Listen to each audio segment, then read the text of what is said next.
Teknik peramalan sebagai instrumen perencanaan pendidikan dan pelatihan.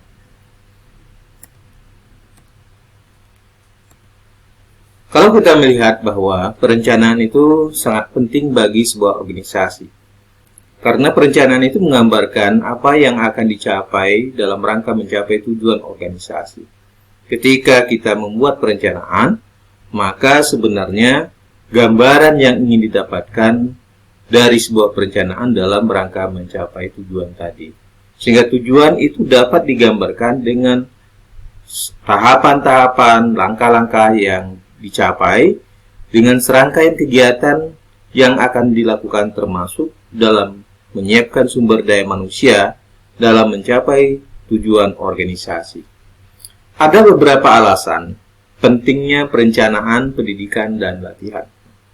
Yang pertama adalah keadaan yang tidak pasti yang dihadapi oleh setiap orang atau organisasi. Karena ketidakpastian itu diperlukan perencanaan. Karena kita tidak tahu apa yang akan terjadi pada masa yang akan datang. Oleh sebab itu, perencanaan ini berkaitan dengan pemanfaatan berbagai sumber-sumber yang ada, yang kemudian dapat dikelola, digerakkan, dimanfaatkan, diberdayakan dalam rangka mencapai kondisi yang tidak pasti tadi. Kemudian mengukur dan mengurangi ketidakpastian yang dihadapi, karena pada masa yang akan datang kita tidak tahu apa yang akan terjadi. Oleh sebab itu, pada tahap awal sebelum kita melaksanakan sebuah kegiatan, perlu dibuat perencanaan yang baik, yang matang, yang kemudian dapat menggambarkan pencapaian tujuan dari organisasi. Dan sifat utama dari suatu perencanaan adalah mengandung sifat peramalan untuk mengurangi ketidakpastian dari tujuan tadi. Karena kita tidak tahu apa yang akan terjadi di depan, maka perencanaan menggambarkan ramalan-ramalan yang akan dicapai pada masa yang akan datang. Menurut Sondang P. Siagian, paling tidak ada beberapa hal yang berkaitan dengan teknik melakukan peramalan. Yang pertama adalah peramalan ekstrapolasi. Kemudian yang kedua adalah indeksasi. Ketiga adalah analisis statistikal.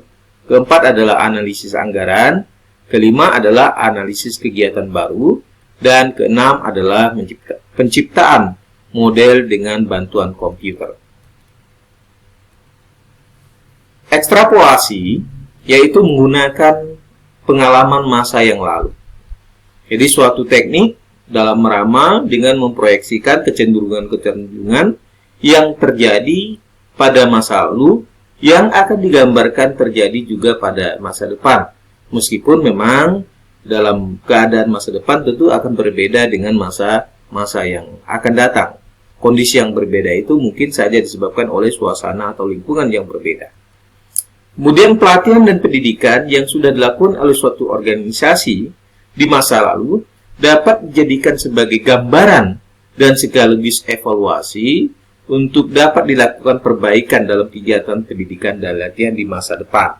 Karena ketika kita melaksanakan pelatihan dan pendidikan, maka kita sudah memiliki serangkaian pengalaman yang didapatkan dari kegiatan-kegiatan pendidikan dan latihan yang dilakukan. Kemudian dilakukan evaluasi, dilakukan penilaian terhadap pendidikan dan latihan yang sudah dilaksanakan, di mana letak kelebihan dan kelemahan dari sebuah pendidikan dan latihan yang dilakukan. Kalau memang itu berkaitan dengan kelemahan, maka sebaiknya dilakukan perbaikan-perbaikan guna untuk melakukan penyempurnaan. Dan apabila di dalam pelaksanaan pelatihan itu terjadi perbaikan, maka itu tetap dipertahankan dalam rangka melaksanakan pendidikan dan latihan pada masa yang akan datang. Kegiatan pendidikan dan latihan pada masa lalu dapat saja mengalami perubahan situasi dan lingkungan yang berbeda, baik waktu, tempat, dan kondisinya. Tetapi dapat dijadikan sebagai dasar untuk memperbaiki pendidikan dan pelatihan di masa depan, baik itu metode, narasumbernya, pelaksanaannya, tempatnya, waktunya, dan kondisi yang memungkinkan dilaksanakan pendidikan dan latihan. Kemudian yang kedua adalah indeksasi. Pendidikan dan latihan dilakukan berdasarkan pada daftar kegiatan yang disusun, yang sudah disusun sedemikian rupa, kemudian mana pendidikan dan latihan yang lebih utamakan demi kepentingan untuk menjawab perkembangan dan tujuan organisasi. Kemudian indeksasi merupakan instrumen utama dalam melakukan peramalan yang memperhitungkan tingkat kebutuhan organisasi akan sumber daya manusia yang dibutuhkan.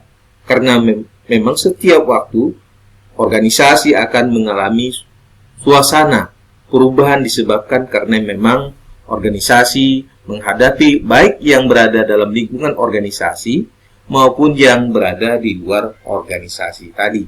Sehingga suasana perubahan-perubahan yang terjadi harus dilakukan penyesuaian sesuai dengan tingkat kebutuhan organisasi itu sendiri. Kemudian teknik peramalan indeksasi adalah suatu metode untuk memperkirakan kebutuhan, sejumlah keterampilan dan keahlian yang dimiliki oleh suatu organisasi di masa depan dengan menyesuaikan dengan suatu indeks tertentu. Jikalau kita ingin melaksanakan pendidikan dan latihan, maka sebaiknya di ranking mana yang paling utama, di indeks mana yang paling utama dilaksanakan pendidikan dan latihan sesuai dengan tingkat kepentingan, kebutuhan akan sumber daya manusia dalam melaksanakan tujuan dari organisasi. Kemudian yang ketiga adalah analisis statistikal, yaitu dengan mengukur tingkat validitas statistik. Sudah merupakan kebutuhan dalam menggambarkan hasil suatu data. Jadi, statistik ini membantu dalam menyiapkan data yang valid untuk dalam kegiatan pendidikan dan pelatihan. Kemudian menjelaskan tingkat prosentase, baik itu prosentase hasil yang diserap dalam proses pendidikan dan latihan, kemudian prosentase aktivitas peserta dalam pendidikan dan latihan, rata-rata yang diperoleh dan kebutuhan akan pendidikan dan latihan, kemudian medianya, modusnya, kemudian salah satu instrumen peramalan dimaksud adalah analisis statistikal, yaitu menggunakan analisis statistik. Kemudian analisis anggaran. Tentu kalau kita bicara tentang analisis anggaran, maka mau tidak mau kita akan berbicara tentang pendanaan atau pembiayaan dari pendidikan dan latihan.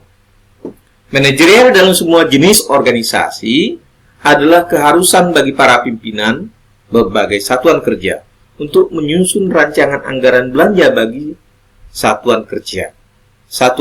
Tujuannya adalah supaya kegiatan pendidikan dan latihan itu disesuaikan dengan jumlah pembiayaan yang tersedia.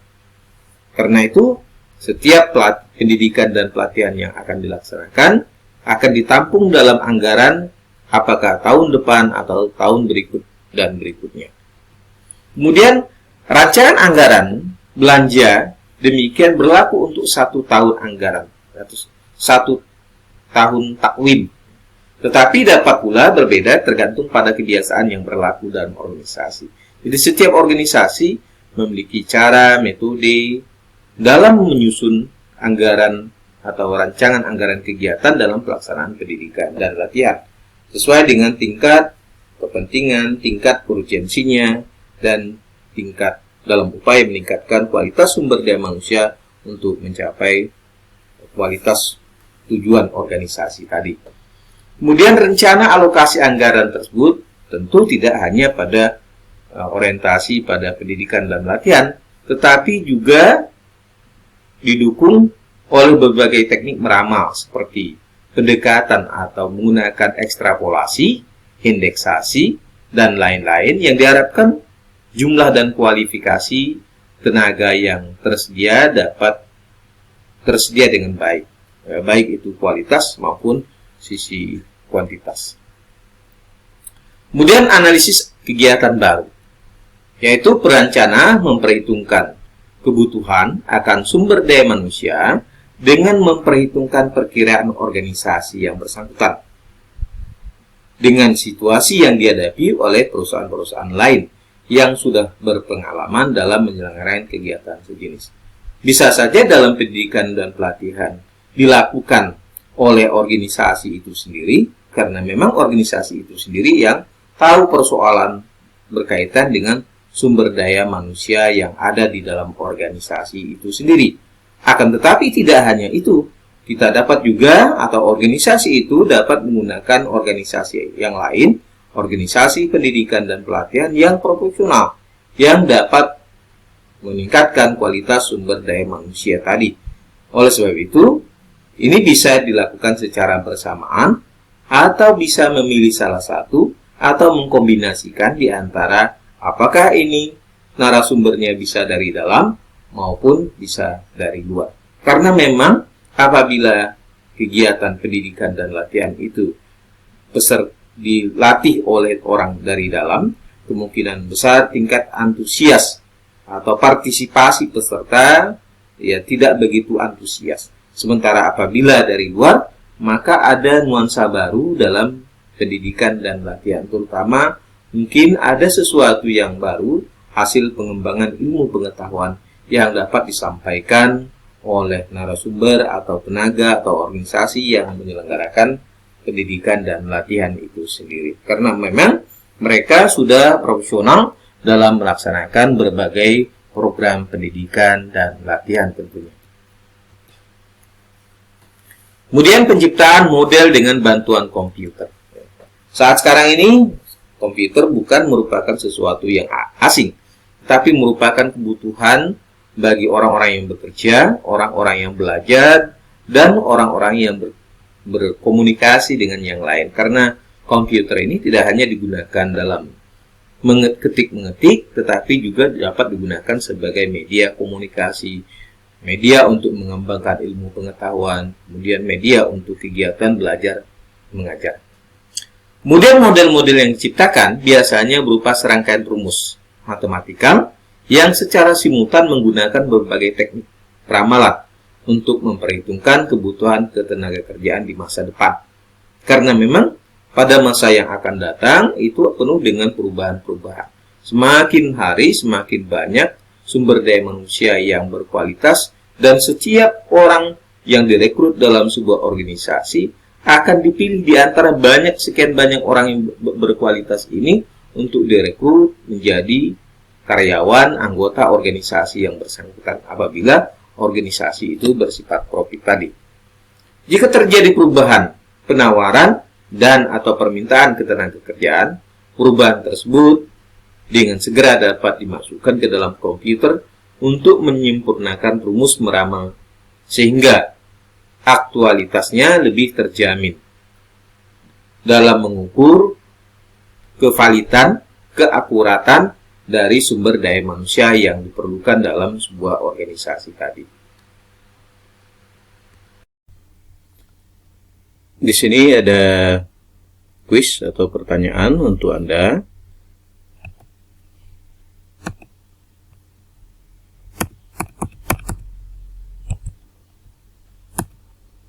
Yang pertama adalah,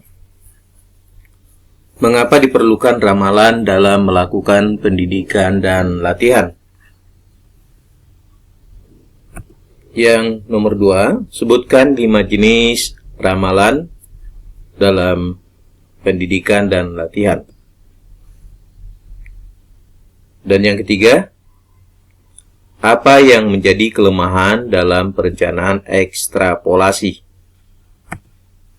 Keempat, apakah yang membedakan antara ramalan indeksasi dan analisis usaha baru? Demikian pertanyaan yang dapat saya sampaikan kepada Anda.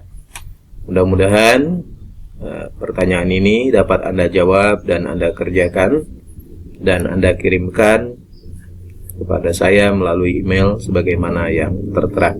Demikian.